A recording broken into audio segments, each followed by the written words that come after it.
Hello students! Magandang buhay, mabuting tao. My name is Alvin Oxon, a pre-service teacher from City College of Andes. So last time we discussed about sepak takraw and you take your quiz. And now let's reveal the correct answer from your quiz. Okay? Okay. It is a popular sport that originated in Southeast Asia, particularly in Malaysia, Thailand, and Indonesia. So, letter A, lacrosse. Letter B, futsal.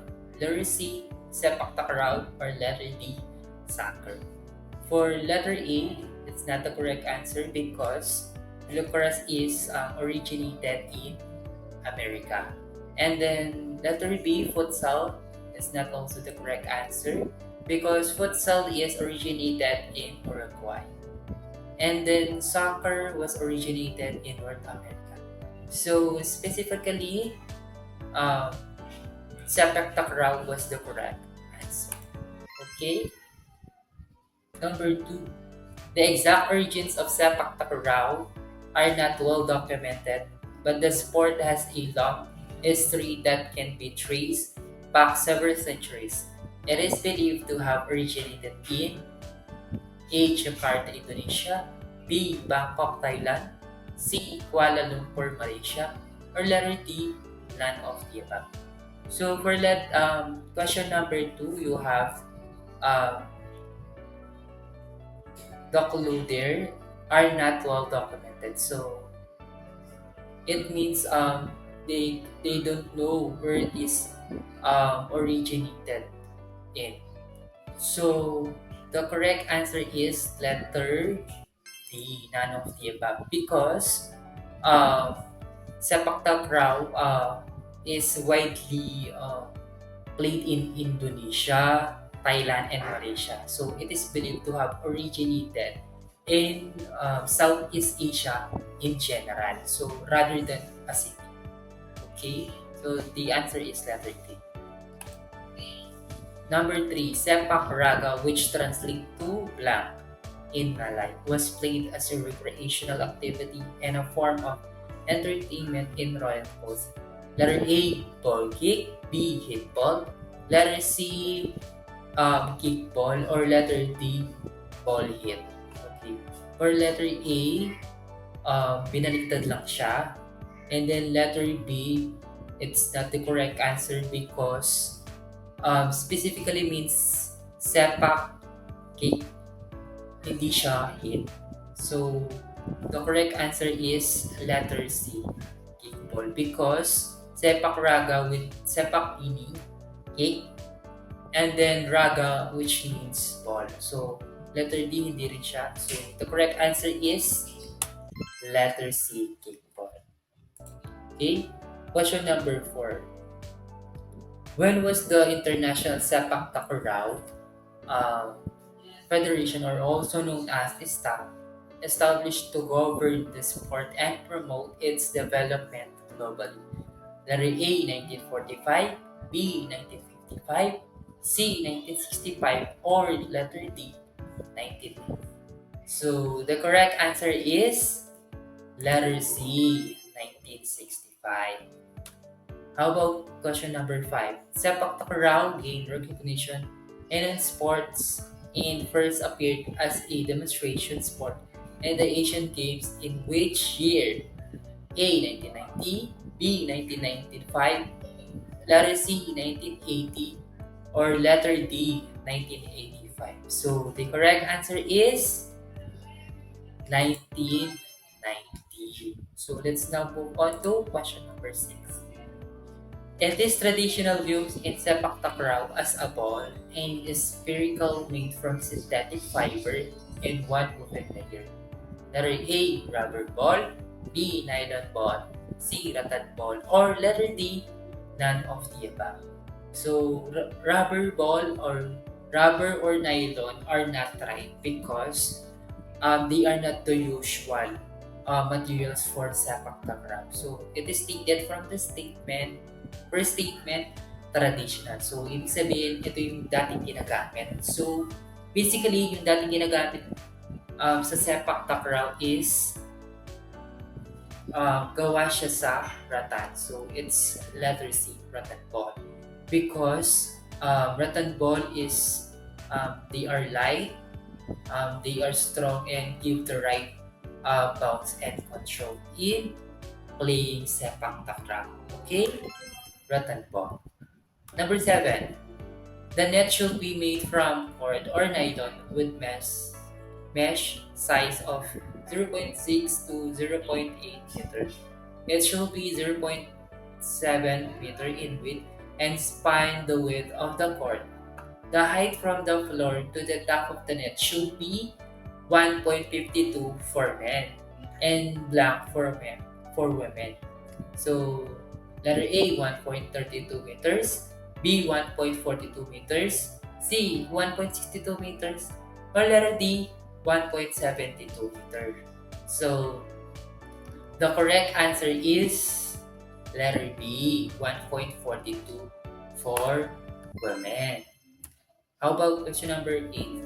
How many players are on each side of a sepak takraw team? So letter A 2. So hindi siya 2 because 2 players is intended for badminton, table tennis. Letter C, hindi rin siya because 4 players is intended for doubles badminton, doubles tennis. Okay, hindi rin siya letter D because 5 players is intended for basketball, soccer, or football. So the correct answer is letter B because sepak takraw consists of 3 players on each side. Meron tayong tinatawag na one server, one feeder, and then one striker. Okay? How about question number 9? What is the required free overhead space for a court measuring 13.4 meters by 6.1 meters? Letter A, 7 meters. B, 8 meters. C, 9 meters. Letter D, 10 meters. So, kung titignan natin, letter A, 7 meters. This is may bitulo, medyo mababa. 9 meters, medyo maraming space sa taas. This is plenty of space.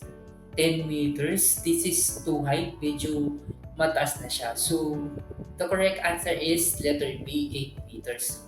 Because 8 meter is a good balance. Okay? Number 10. The first team to reach blank points wins a set. The first team to win 2 sets is declared the winner.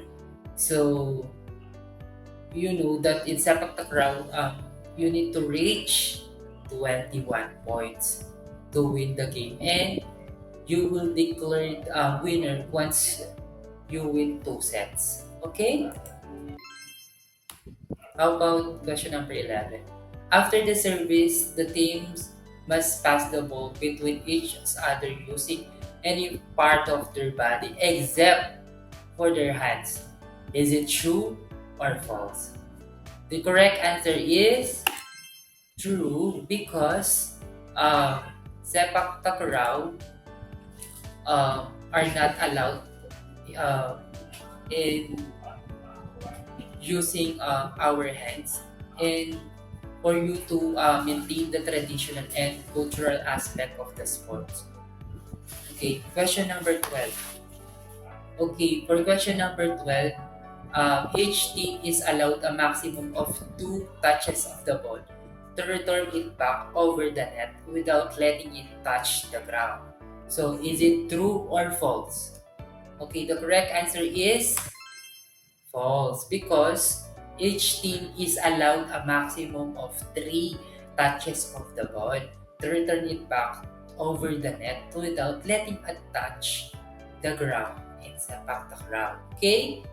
How about question number 13? The team to serve first is decided by a coin tossed before the match commences. So is it true or false? The correct answer is true because using a coin to decide which team first make sure it's fair and random. So it is a simple way to start the game without giving one team an unfair advantage. Okay, question number 14.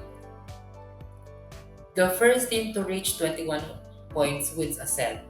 The first team to win two sets is declared the winner. So, is it true or false? Of course, it is true because in Sepak Takraw, the first team to reach 21 points wins a set. And the first team to win two sets, kailangan maka two sets ka muna bago ka ma-declared as winner. Okay? How about question number 15? Failure to return the ball over the net before it hits the ground results in a point to the opposition. Is it true or false? The correct answer is true because in sepak takraw, failure to return the ball over the net before it hits the ground results in a point to the opposition. So tama siya. So okay, let's now proceed to number 16 to 20, the enumeration. So list down the five basic skills in sepak takraw. Actually, there are eight basic skills in sepak takraw, but you only choose five. So in any order, pwede naman. So first one we have inside kick. So just to give you a little view para matandaan natin ulit. So for inside kick, regarded as the most common and basic kick in sepak takraw, the inside kick is used for controlling the ball. For outside kick not very commonly used. The outside kick is a defensive kick that propels the ball upwards. And then for knee kick, the knee kick actually utilizes the thigh. The ball is hit with the part of the thigh that is just above your knee. And then for header, not unlike a football header, header in sepak takraw, it involves the use of forehead to make the ball fly, and especially when it's too high in the air for your kick to reach it. And then for horse kick serve, a horse kick serve is one of the difficult to accomplish, and it requires you to a high level of skills and flexibility. For sandbox fight is um, is similar to the horse kick serve, but done in a jump. And then lastly, roll spike. For roll spike, a simple roll spike refers to the jumping on one leg and flipping in the direction that you want your ball to move, all while remaining in air. Okay?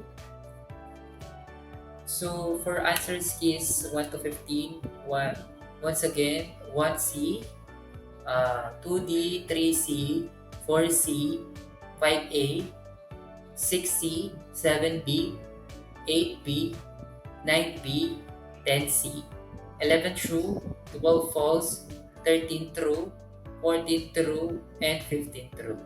Okay? Do you have any questions or clarifications would like to raise habang nandito pa tayo? Okay, okay. Since you are all silent mode, I think you don't have the questions. So, ayun. Thank you for your participation or for checking your quiz for today. I hope you learned, and hopefully once you play sepak takraw, you will apply all those learnings. Okay, once again, thank you and God bless. Okay?